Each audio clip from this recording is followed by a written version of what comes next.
Hi friends and मेरे प्यारे students. Eminent nursing group Jodhpur AIIMS के नाम से मेरे यूट्यूब चैनल में आपका हार्दिक स्वागत है। जैसा कि मैंने अपने पिछले 2 वीडियोस के अंदर कोविड-19 पे कुछ इम्पोर्टेंट एमसीक्यू डाले थे जो कि एग्ज़ाम के पॉइंट ऑफ व्यू से बहुत ही इम्पोर्टेंट है। तो वीडियो के इस अगली कड़ी के अंदर मैं दोबारा कोविड-19 के ऊपर ही स्पेशल एमसीक्यू लेके आया हूँ। वो आपके एग्ज़ाम के लिए बहुत ही फ़ायदेमंद रहेंगे, बहुत ही इम्पोर्टेंट रहेंगे। तो आप इनको अच्छे से पढ़िए, इनका अच्छे से रिवीजन करिए और इनको नोट डाउन ज़रूर कर लीजिए। मैं आशा करूँगा कि मैं आपको एक एक क्वेश्चन अच्छे से समझाऊँ, उनको अच्छे से एक्सप्लेन करूँ। तो आज का अपना जो फर्स्ट क्वेश्चन है वो इस प्रकार रहेगा। आज का अपना फर्स्ट क्वेश्चन है, airway management in a patient with COVID-19 has potential to cause infection in the healthcare workers because of निम्न आप जो कोविड-19 का पेशेंट है उसका एयरवे मैनेजमेंट कर रहे हो तो कॉज ऑफ इन्फेक्शन क्या होगा हेल्थ केयर वर्कर्स के अंदर, क्या कारण हो सकता है। तो आपको सेलेक्ट एक उसमें से सेलेक्ट करना है। ऑप्शन ए है the health care worker is near the patient airway. Health care worker है जो पेशेंट के एयरवे के बहुत ही नज़दीक होता है। ऑप्शन बी है तो बिल्कुल सही है। आप जब भी इंट्यूबेट करोगे तो हेल्थ केयर वर्कर है जो पेशेंट के एयरवे से बिल्कुल पास में होता है।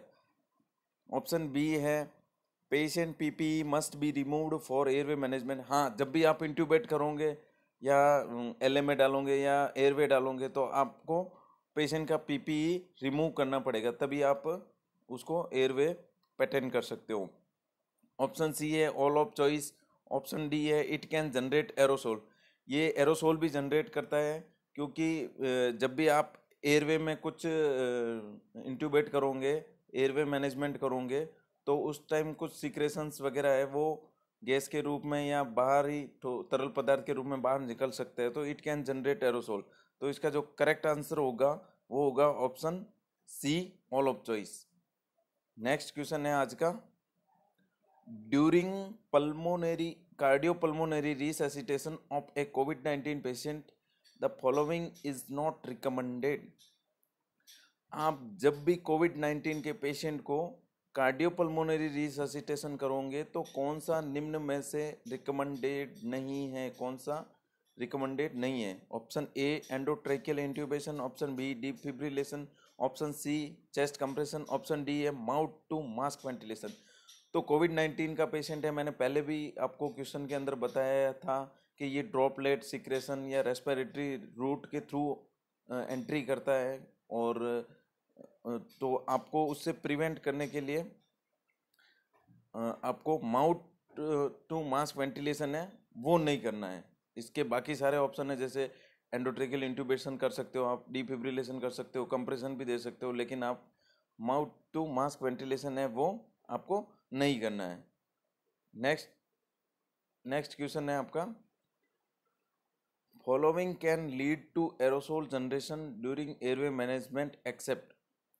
निम्न में से कौन कौन से ऐसे मतलब इनमें से जो है वो एरोसोल जनरेशन के लिए मतलब एरोसोल जनरेशन को लीड करेंगे जब आप एयरवे मैनेजमेंट करोगे। एक को छोड़ के एक्सेप्ट लिखा हुआ है तो आपको देखना है अच्छे से कि एक्सेप्ट पूछा है। इसमें पूछा है कि जब भी आप ड्यूरिंग एयरवे मैनेजमेंट करोगे तो कौन से कारण हैं जो कि एरोसोल को जनरेशन का कारण हो सकते हैं, एक को छोड़ के। तो A mask and ventilation, B है ट्रेकियल एक्सट्यूबेशन, सी है क्लोज सक्शन और डी है कफिंग बाय माउथ। तो इसके अंदर एरोसोल जनरेशन अगर आप क्लोज सक्शन करोगे तो उसमें है जो एरोसोल या जनरेशन का चांसेस है जो मिनिमम लो है। बाकी मास्क वेंटिलेशन, ट्रेकियल एक्सट्यूबेशन और बाई कफिंग बाई पेशेंट के द्वारा होगा तो उसमें एरोसोल जनरेशन के चांसेस रहेंगे। तो इसका जो करेक्ट आंसर होगा वो होगा option C, closed suction. Next question है आपका, personnel involved in the CPR of a COVID-19 patient should not be। कोई भी पर्सनल है, हेल्थ केयर वर्कर है जो कि कोविड-19 के पेशेंट का सीपीआर कर रहा है तो शुड नॉट बी, क्या नहीं करना है उसको। शुड नॉट बी तो अच्छे से पढ़ना है आपको, शुड नॉट बी लिखा है, क्या नहीं करना है आपको एक सेलेक्ट करना है। ऑप्शन ए है performing compression only CPR till airway is controlled, सही है, बिल्कुल आपको ये चीज़ करनी है। जब तक आपका एयरवे कंट्रोल नहीं होता है तो आपको कंप्रेशन देते रहना है only. Option B continue chest compression during endotracheal intubation attempts.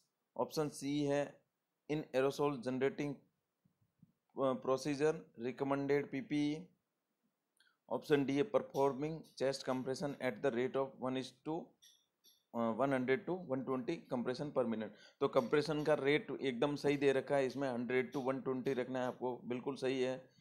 Aerosol recommendation generating procedure है तो आपको उसके अनुसार पीपीई भी पहनना है, लेकिन आपको कंटिन्यू कंप्रेशन ड्यूरिंग इंट्यूबेशन है वो करने की यहाँ पे ज़रूरत नहीं है। तो option B is correct, continuing chest compression during endotracheal intubation. During आप मतलब ट्यूब डालोगे तो उस टाइम चेस्ट कंप्रेशन करने की ज़रूरत नहीं है। नेक्स्ट क्वेश्चन है आपका, the following procedure would result in maximum aerosol generation in a patient on mechanical ventilation. कौन से प्रोसीजर के दौरान या उसके प्रोसीजर का रिजल्ट होगा जिसमें मैक्सिमम जो एरोसोल जनरेशन होगा ड्यूरिंग पेशेंट अगर मैकेनिकल वेंटिलेटर पे है, वेंटिलेशन पे है। Option A central line insertion, option B close suctioning, option C use of PP during ventilation, option D open suctioning. तो मैक्सिमम एरोसोल आप जब ओपन सक्शन करोगे या सिक्रेशन को आप बाहर निकालोगे उसी टाइम है जो बनने के चांस रहेंगे। तो ऑप्शन डी आपका करेक्ट आंसर है। नेक्स्ट क्वेश्चन है आपका, the ideal method of endotracheal tube intubation in the patient is. Ideal method क्या रहेगा एंडोट्रेकियल इंट्यूबेशन का? Option A awake fibre optic intubation, option B है bag and mask ventilation followed by intubation, option C है extubation without sedation and muscle relaxation, option D है rapid sequence intubation. तो जब भी आपको कोविड-19 वाले पेशेंट का अगर इंट्यूबेट करना है तो आपको रैपिड सीक्वेंस में आपको उसको इंट्यूबेट करना है। बैग एंड मास्क वेंटिलेशन इसकी ज़रूरत नहीं होती उसमें, तो इसका जो करेक्ट आंसर होगा वो होगा rapid sequence intubation. Next question है आपका, the method of choice for giving intermittent positive pressure ventilation in a patient is. कौन सा मेथड ऑफ चॉइस है जिसके द्वारा आप इंटरमिटेंट पॉजिटिव प्रेशर वेंटिलेशन दे सकते हो पेशेंट के अंदर? ए है LMA laryngeal mask airway, B endotracheal tube, C tight fitting mask, D all of choice. तो इसमें एंडोट्रेकियल ट्यूब ही एक ऐसा ऑप्शन है जिसके द्वारा आप इंटरमिटेंट पॉजिटिव प्रेशर दे सकते हो और दे सकते हो। तो इसका जो करेक्ट आंसर होगा वो option B endotracheal tubes. Tight fitting mask के अंदर आप इंटरमिटेंट पॉजिटिव प्रेशर वेंटिलेशन नहीं दे सकते, तो ऑल ऑफ चॉइस नहीं होगा, तो इसका करेक्ट आंसर होगा B endotracheal tube. Next question है आपका, द ऑक्सीजन सैचुरेशन ऑफ कोविड-19 patient receiving oxygen by face mask in the ICU start falling and reaches 70%. The patient is agitated and anxious. The following could be his further plan. एक कोविड-19 का patient है जो कि ICU के अंदर admit है और उसका सैचुरेशन है, फेस मास्क को ऑक्सीजन दे रहे हैं उसके बावजूद भी उसका सैचुरेशन है जो 70% तक पहुंच गया है और वो बहुत ही एंक्सियस और एजिटेटेड है। तो आपका फर्दर नेक्स्ट प्लान क्या होगा? Option A rapid sequence intubation with sedation and muscle relaxant, option B है immediate endotracheal intubation without sedation and muscle relaxant, option C है nebulisation with epinephrine using high flow oxygen, option D है sedation and chest physiotherapy. तो जैसा कि question में आपको ये चीज़ देखनी है सबसे पहले तो कि इसमें दे रखा है कि आपका जो सैचुरेशन है वो 70% हो रहा है, तो 70% हो रहा है तो आपको उसको इंट्यूबेट करना है सबसे पहले, तो वो भी कोविड-19 पेशेंट है तो आपको रैपिड सीक्वेंस में करना है, और एंक्सियस है पेशेंट एजिटेड है तो आपको सेडेशन और मसल रिलैक्सेंट भी देना है। तो इसका जो करेक्ट आंसर होगा वो होगा रैपिड सीक्वेंस इंट्यूबेशन के साथ में आपको सेडेशन और मसल रिलैक्सेंट यूज़ करना है। बाकी जो ऑप्शन है जो इससे रिलेटेड नहीं है। नेक्स्ट क्वेश्चन है आपका, the PP recommendation during endotracheal tube intubation in A covid patient include all of the following.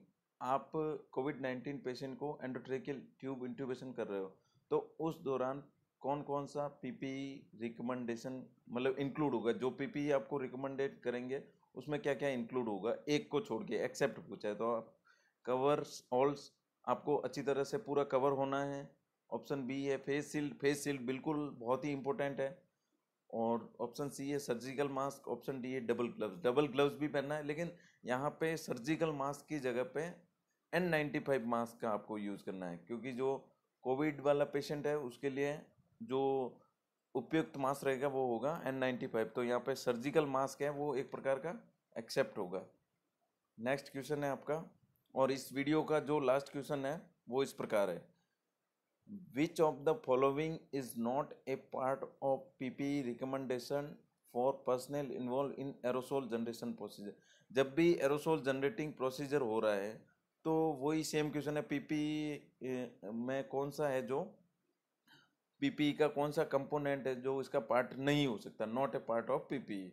तो ऑप्शन ए है गूगल और फेस शील्ड बिल्कुल ज़रूरी है, क्योंकि सीक्रेशन आपके ऊपर आ सकता है, तो गूगल और फेस शील्ड होना बहुत ज़रूरी है। 3 ply water resistant surgical seal, option C है water resistant gown and coveralls, option D है ग्लव्स। तो आपको वाटर रेजिस्टेंट ग्लव्स भी गाउन भी पहनना है, अपने आप को पूरा कवर होना चाहिए, ग्लव्स भी पहनना है, डबल ग्लव्स पहनना है। लेकिन यहाँ पे जो बी ऑप्शन है ये वाटर रेजिस्टेंट सर्जिकल मास्क, तो ये यहाँ पे उपयुक्त नहीं है, क्योंकि आपको N95 मास्क ही यूज़ करना है। तो इसका जो करेक्ट आंसर होगा वो होगा option B, 3 ply water resistant surgical mask. मैं आशा करता हूँ कि मेरे द्वारा बताए गए सारे क्वेश्चन आपको अच्छे से समझ में आ गए होंगे, और मैं आशा करता हूँ कि आप इनको अच्छे से नोट डाउन कर लीजिए और इनको अच्छे से रिवीजन करिए, क्योंकि ये आने वाले एग्ज़ाम के पॉइंट ऑफ व्यू से बहुत ही इम्पोर्टेंट होगा। और मैं आपसे उम्मीद करता हूँ कि ज़्यादा से ज़्यादा आप इस चैनल को सब्सक्राइब कीजिए, बेल आइकन को दबाइए, ताकि आने वाले हर वीडियो की नोटिफिकेशन आप तक पहुँचे। मैं आशा करता हूँ कि मैं अगले वीडियो में और कुछ नए क्वेश्चन के साथ आपके सामने आऊँगा। Thank you.